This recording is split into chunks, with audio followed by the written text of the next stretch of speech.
नारियल फोड़ करके क्रेडिट लेने का काम करते हैं। इंसान के हर कर्मों का रिजल्ट 5 साल के बाद आता है।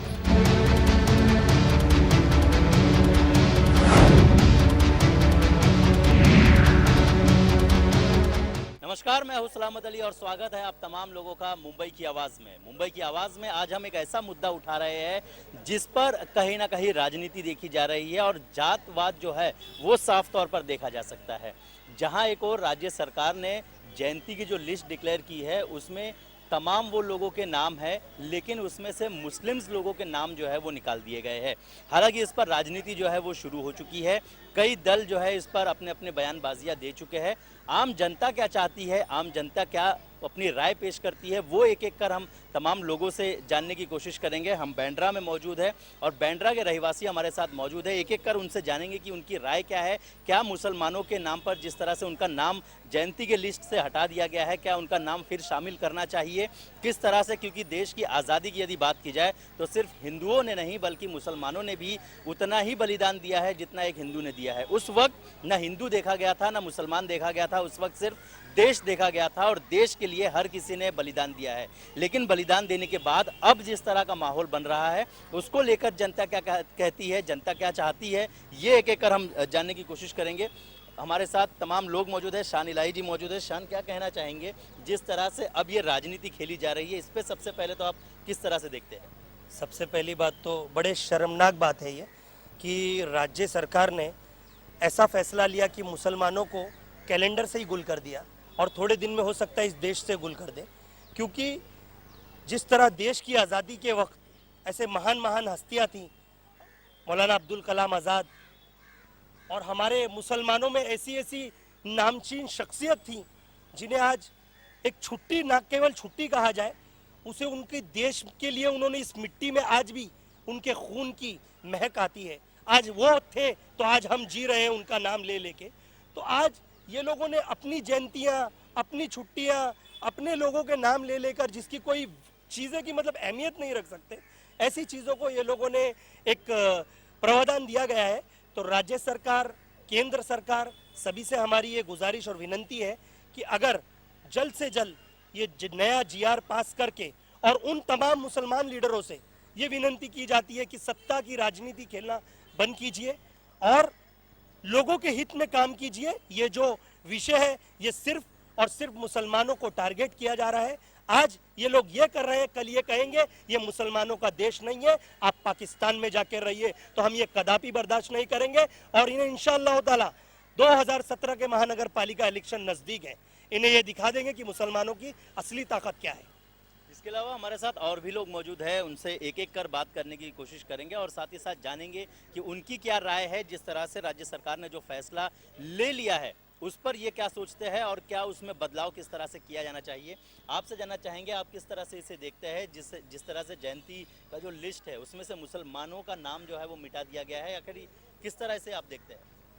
सबसे पहले तो मैं खेरवाड़ी तालुका मुस्लिम समाज की तरफ से आपके चैनल का शुक्रिया अदा करता हूं कि कुछ नहीं, कम से कम आपके चैनल ने तो हम लोगों की तरफ देखा, मैं इसके लिए आपका शुक्रिया अदा करूंगा। और दूसरी बात, मैं हिंदुस्तान हुकूमत से ये रिक्वेस्ट करूंगा, दरख्वास्त करूंगा कि जिस तरीके से और मज़हब के और अकीदे के लोगों की जयंती के लिए स्कूल छुट्टी, गवर्नमेंट छुट्टी दी जा रही है, वैसा हमारे भी लोगों के लिए छुट्टी दी जाए, मौलाना आज़ाद के लिए दी जाए या APJ कलाम साहब के लिए दी जाए। एक हफ्ते में, एक महीने में एक छुट्टी हमारे लिए भी दी जाए, जिससे हम लोग को भी लगे कि इस देश में हमारा भी मान सम्मान बढ़ाया जा रहा है। इस देश के जो RSS तबके के लोग हैं ये हम लोगों को भूल कर जा रहे हैं। लेकिन मैं ये याद दिलाना चाहूँगा कि हमारे पुरखों ने इस देश के अंदर काफ़ी खून बहाया है, हम लोगों को भूल कर मत चले, क्योंकि इस देश की लड़ाई हमारे लोगों ने आपके साथ में साना बसाना, कंधे तो कंधा मिलकर लड़ी है। अभी बीच में जो जंग हुई थी, जो पाकिस्तान के साथ जो हमारी जंग हुई थी, उसमें भी हमारे काफ़ी मुसलमान शहीद हुए थे, मगर उनका भी कहीं नाम नहीं आता। अब्दुल हमीद तोपची जिनका नाम कहा जाता है, उन्होंने एक अकेले शख्स बचे थे जिन्होंने तोप उड़ाकर पाकिस्तान की कई जंगियों को मार दिया था। मैं इसके लिए चाहूँगा कि ऐसे कई नाम हैं जो हमारे सामने हैं। इसके लिए मैं अभी जो वापस बैठने वाली उसमें मैं चाहूँगा कि हमारे इस मुद्दे को लिया जाए, हमारे इसको, और हमारे जितने मुस्लिम MLA हैं मैं इनसे रिक्वेस्ट करता हूँ कि अभी आँख खोले कहीं ऐसा ना हो कि हम लोग ने आँख खोल दे तो आपकी आँख बंद हो जाएंगी, फिर आपको सीट ना मिले। इसके लिए मैं चाहूँगा कि पूरे खेरवाड़ी समाज की तरफ से कि ये मुद्दे को हाईलाइट वो लोग करें जो उस वक्त वहाँ बैठे हैं, मुस्लिम समाज के लोग जो बैठे एमएलए, वो लोग इसको हाईलाइट करें। और हमारी मांग है कि हमें भी मुस्लिम नाम से कुछ छुट्टी मिले। जी बिल्कुल, जिस तरह से मुस्लिम्स एमएलए जो है वो मौजूद है और अब सत्र जो है वो बहुत जल्द शुरू होने वाला है, उसमें कहीं ना कहीं ये मुद्दा उठाया जाए और छुट्टी की जिस तरह से बात की जा रही है उस पर अहम फैसला जो है वो राज्य सरकार ले, इस तरह की मांग लोगों की है। आपसे जानना चाहेंगे, आप क्या कहना चाहेंगे जिस तरह से ये पूरा मामला है? राज्य सरकार ने जिस तरीके का ये कहा है कि भाई मुस्लिम के जो छुट्टियां वगैरह है उनको पूरी तरीके से जो अलग किया जा रहा है, इसके लिए हम आम जनता, इसके लिए ख़ास तौर से मुसलमान तबके के लोग इससे काफ़ी नाराज़ हैं कि जो अभी विधानसभा का भी सत्र जो बैठने वाला है, हम ये चाहते हैं कि सेकुलर माइंड के जितने भी विधायक के आमदार लोग हैं इस आवाज़ को उठाओ, क्योंकि मुसलमानों का भी इस हिंदुस्तान के ऊपर उसी तरीके से हक है जिस तरीके से और समाज के लोगों का है। जैसा हमारे और लोगों ने कहा है कि देश की आज़ादी में हमने देश को देखा, हमने सिर्फ दुश्मन को देखा, ना कि हमारे यहाँ के कौम को देखा, ना ही यहाँ अपनों को देखा, हमने सिर्फ दुश्मन और देश को देख करके इसकी आज़ादी लड़ी है। देश की आज़ादी लड़ने में मुसलमानों ने काफ़ी अपने आप को बलिदान दिया है, उनके नाम से भी हम ये चाहते हैं कि छुट्टी दी जाए और अभी आने वाले विधानसभा सत्र के अंदर इसको पूरी तरीके से इसको आवाज़ उठा करके हमारे सेकुलर माइंड के जो लोग हैं उसको छुट्टियां डिक्लेयर करें। यही है आम जनता की, हम मुसलमानों की यही आवाज़ है कि हमारा भी वजूद है, इस वजूद को भी हमारे हिंदुस्तान से ख़त्म मत किया जाए, ये हमारा कहना है। इसके अलावा एक चीज़ ये भी जानना चाहेंगे कि बीजेपी लगातार एक नारा लगाती रही है, सबका साथ सबका विकास, लेकिन यहाँ पर सबका साथ दिखाई दे रहा है आपको? जी नहीं, हमें तो इस वक्त के अभी जितने अभी नरेंद्र मोदी जी ने, ख़ास तौर से बीजेपी ने ये आवाज़ उठाई थी कि सबका साथ सबका विकास, लेकिन अभी फ़िलहाल तो ऐसे कुछ आसार नज़र नहीं आ रहे। लेकिन अभी जो छुट्टियों का मसला आ रहा है, इसको भी बीजेपी गवर्नमेंट ने इसको भी बॉयकॉट करने की कोशिश कर रही है। तो मुझे, हम लोगों को, जनता को काफ़ी इस पर से भरोसा उठने लगा है कि सबका साथ सबका विकास सिर्फ वोट खींचने की राजनीति थी और वो राजनीति अब काम नहीं आ रही है। जी, इसके अलावा आप क्या कहना चाहेंगे जिस तरह से ये पूरा मामला है? आपसे सबसे पहले जानना चाहेंगे क्योंकि ये मुद्दा हर वो मुसलमान से जुड़ा हुआ है जो इस देश में रहता है और हर उस व्यक्ति से जुड़ा हुआ है जो इस देश में रहता है। आपसे आपकी राय जानना चाहेंगे, आप इस पूरे मामले को किस तरह देखते हैं? हम ये जानना चाहेंगे, मुसलमान का हक़ है, मुसलमान ने देश की आज़ादी लड़ा है और खून बहा है, और अगर हमको जाना चाहिए था तो हम पहले चले आए थे। हमारे यहाँ बड़े बुजुर्ग कुर्बानी दे चुके हैं और हम भी देश के लिए कुर्बानी देने के लिए चाहेंगे, लेकिन हमारा हक़ मर गया तो हम हक़ के लिए हमारी लड़ाई लड़ेंगे, चाहे हमको कहाँ तक भी जाना पड़े, हम जाएंगे। इसके अलावा तमाम, यदि बात की जाए मुस्लिम नेताओं की, तो 4 दिसंबर 2015 को, चाहे बात की जाए कांग्रेस के माइनॉरिटी अध्यक्ष जो है, उन्होंने एक लेटर जो है तमाम एमएलए को दिया था, क्योंकि उस वक्त नागपुर का जो है वो सत्र चल रहा था, ताकि ये मुद्दा जो है उस वक्त उठाया जाए। लेकिन उस वक्त जो मुस्लिम्स एमएलए थे उन्होंने ये मुद्दा नहीं उठाया। कहीं ना कहीं उनकी चूक आप मान सकते हैं? बिल्कुल चूक मानते हैं। चूक तो है, चूक तो मुसलमानों की आज से नहीं, आज़ादी के टाइम से ही चली आ रही है। अगर ये चूक नहीं होती, आज हमारे पर ये जुल्म नहीं होता, ये मुसलमानों पे जुल्म है, एक सौतेला व्यवहार है। मैं तो ये कहूँगा ये सौतेला व्यवहार है, क्योंकि आज मैं भी मोबाइल पे, नेट पे चेक कर रहा था, कम से 25 से 26 फ्रीडम फाइटर जिनके नाम आते हैं और कितने तो ऐसे जिनका नाम ही नहीं आता है, लेकिन मुसलमानों के साथ आज़ादी से लेके आज तक यही सौतेला व्यवहार हो रहा है। ये लोगों ने साथ में मिलकर लड़ाई लड़ी, इन लोगों ने दिल में नहीं था कि ये बाद में हमारे साथ ऐसा होगा, लेकिन जब से ये आरएसएस पैदा हुई, ये बीजेपी पैदा हुई, मेरे हिसाब से इन लोगों ने लोगों के अंदर एक अंग्रेज़ों वाली पॉलिसी, डिवाइड एंड रूल, यानी हिंदू मुस्लिम को बांट दो, कोई मुस्लिम कोई हिंदू नहीं चाहता कि हमको बांटा जाए। हाँ, मैं इतना एक आपके माध्यम से रिक्वेस्ट करूँगा बीजेपी से, आरएसएस से और कांग्रेस से भी और सारे सत्ताधारी पक्षों से कि मुसलमानों के हक के लिए कुछ कीजिए। ऐसा होना कि मुसलमान फिर खुद खड़ा हो जाए, जैसे आज़ादी के लिए खड़ा हो गया था। मुसलमान खुद अगर कुछ हाथ में लेता है तो उसको कहते हैं पाकिस्तान चले जाओ।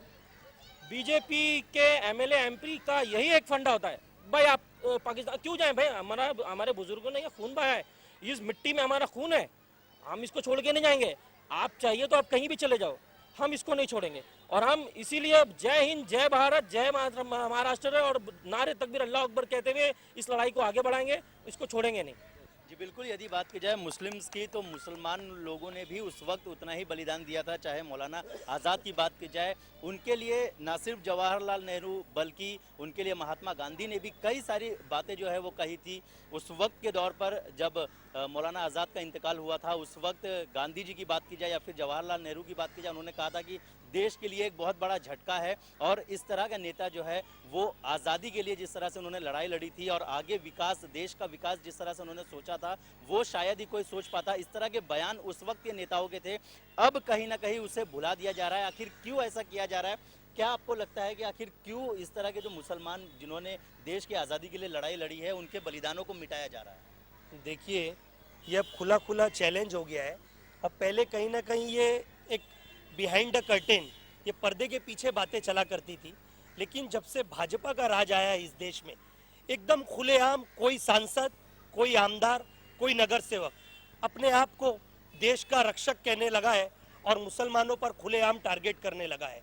और ये कहता है ये टोपी पहन के आया, ये आतंकवादी है, ये दाढ़ी रखता है, ये देशद्रोही है। तो मैं उनसे ये कहना चाहता हूँ कि जब एक हिंदू इस सड़क से गुजरता है तो आपको ये उन बैठे हुए विधान भवन में और लोकसभा में ये उन्हें शर्म आनी चाहिए। जब इस भी हिंदू इस रोड से गुजरता है तो उसे एक डर महसूस होता था कि यहाँ पे बहराम पाड़ा है, नौ पाड़ा है, लेकिन ये मुसलमान भाई आधी आधी रात जागते और ये कहते हैं नहीं, मेरा हिंदू भाई, मेरी बहन जा रही है, उसे अच्छे से रास्ते पर छोड़ के आओ। तो उन्हें फक्र महसूस होना चाहिए। जब हम उनके साथ इस तरह से एक भाई बहन का चारे की तरह हम व्यवहार करते हैं तो उन्हें भी इसी तरह से करना चाहिए, ना कि देशद्रोह का व्यवहार। आज आपने देखा जेएनयू का मुद्दा चल रहा है, जेएनयू में जिसे चाहा, जिसने कहा नारे तकबीर, उसे आतंकवादी कह दिया। ये हमारा इस्लामिक नारा है, ये कोई देशद्रोही नारा नहीं है। हमने कोई पाकिस्तान को बढ़ावा नहीं दिया, हमने हिंदुस्तान के चलते हुए ये कहा जिस तरह तिरंगे में तुमने 3 रंगों को दिया गया है, उसी तरह हमारा हरा रंग हमारा इस्लामिक रंग है। हम उसे देशद्रोही नहीं कहते, हम ये नहीं कहते, हम अपने इस्लाम को मानते हैं, पहले अल्लाह के फॉलोअर्स हैं हम, उसके बाद हम अपने देश को मानते हैं और देश के बाद देश के लोगों को मानते हैं। लेकिन जब से राज्य सरकार, केंद्र सरकार में भाजपा का बोलबाला है तो ये संघ के इशारों पर काम हो रहा है, संघ जो चाहता है वो होता है। लेकिन हम मुसलमान ये कदापि बर्दाश्त नहीं करेंगे। मैं तो उन्हें खुलेआम खुली चेतावनी देता हूँ, मेरे चेहरे पर भी दाढ़ी है और मैं भी नमाज के वक्त टोपी पहन के जाता हूं। तो इंशाअल्लाह ताला अगर तुम्हें आतंकवादी घोषित करना है तो मेरे हिंदुस्तान के सभी मुसलमान को करके दिखाओ, तो इंशाअल्लाह ताला इस देश से तुम्हें हम नेपाल भिजवाएंगे, पाकिस्तान तो नहीं, नेपाल जरूर भिजवाने का काम करेंगे। बिल्कुल, यहाँ के लोग जो है वो आक्रोशित हो गए हैं और जाहिर सी बात है क्योंकि जो लोगों ने आज़ादी दी थी, मुसलमान लोगों ने जो आज़ादी दी थी, उनके लिए अब जो है वो छुट्टी की लिस्ट में भी जगह नहीं है। ये कहीं ना कहीं सोचने की बात है। यहाँ पर ये चर्चा जारी रहेगी, लेकिन यहाँ रुकेंगे एक छोटे से ब्रेक के लिए और ब्रेक के उस पार और भी लोग हैं, उनसे भी उनकी राय जानेंगे, लेकिन यहाँ रुकेंगे एक छोटे से ब्रेक के लिए।